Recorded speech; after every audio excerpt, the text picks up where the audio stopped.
രാഷ്ട്രീയത്തിൽ കേട്ടുകേൾവിയില്ലാത്ത ചിരിയും ചിന്തയും ഉണർത്തുന്ന ഒരു ഓഫറുമായി രംഗത്തെത്തിയിരിക്കുകയാണ് ഡിവൈഎഫ്ഐ അഖിലേന്ത്യാ പ്രസിഡന്റും രാജ്യസഭാ എംപിയുമായ എ റഹീം.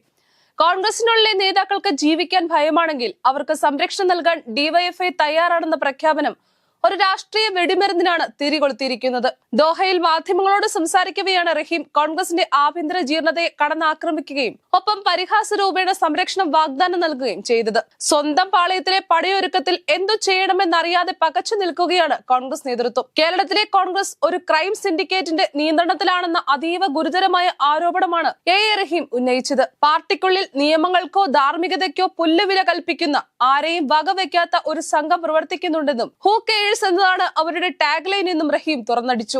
KPCC പ്രസിഡന്റിനും പ്രതിപക്ഷ നേതാവിന് പോലും പലപ്പോഴും ഈ സിൻഡിക്കേറ്റിന്റെ സമ്മർദ്ദങ്ങൾക്ക് വഴങ്ങേണ്ടി വരുന്നുവെന്നും ഈ ക്രൈം സിൻഡിക്കേറ്റിന്റെ അവസാനത്തെ ഇരയാണ് അടുത്തിടെ ആത്മഹത്യ ചെയ്ത കോൺഗ്രസ് നേതാക്കളെന്നും റഹീം ആഞ്ഞടിച്ചിരുന്നു. റഹീമിന്റെ വാക്കുകൾക്ക് ശക്തി പകരുന്നത് കോൺഗ്രസിനുള്ളിൽ നിന്ന് തന്നെ വരുന്ന വാർത്തകളാണ്. ഗ്രൂപ്പ് വഴക്കുകളും വിഭാഗീയതയും കോൺഗ്രസിൽ പുതിയ കാര്യമല്ല.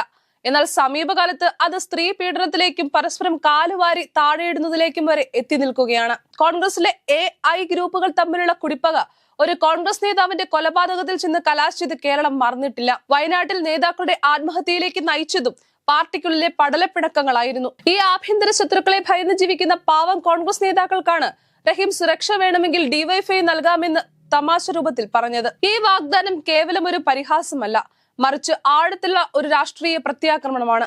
ഞങ്ങളുടെ പ്രസ്ഥാനം അച്ചടക്കമുള്ളതാണ്. ഞങ്ങളുടെ നേതാക്കൾക്ക് തെരുവിലിറങ്ങി നടക്കാൻ ആരുടെയും ഔദാര്യം വേണ്ട. എന്നാൽ നിങ്ങളുടെ കാര്യമോ?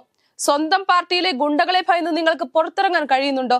പേടിക്കേണ്ട, സംരക്ഷിക്കാൻ ഞങ്ങൾ വരാം എന്നാണ് റഹീം പറയാതെ പറയുന്നത്.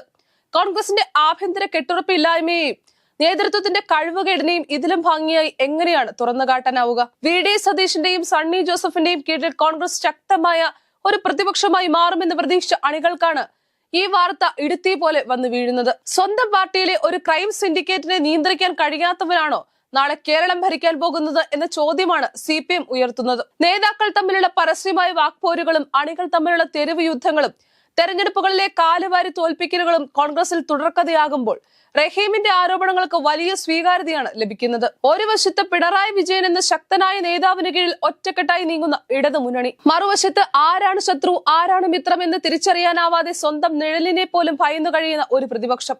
ഈ താരതമ്യം ജനങ്ങൾക്ക് മുന്നിൽ അവതരിപ്പിക്കുക എന്നതാണ് CPMന്റെ ലക്ഷ്യം.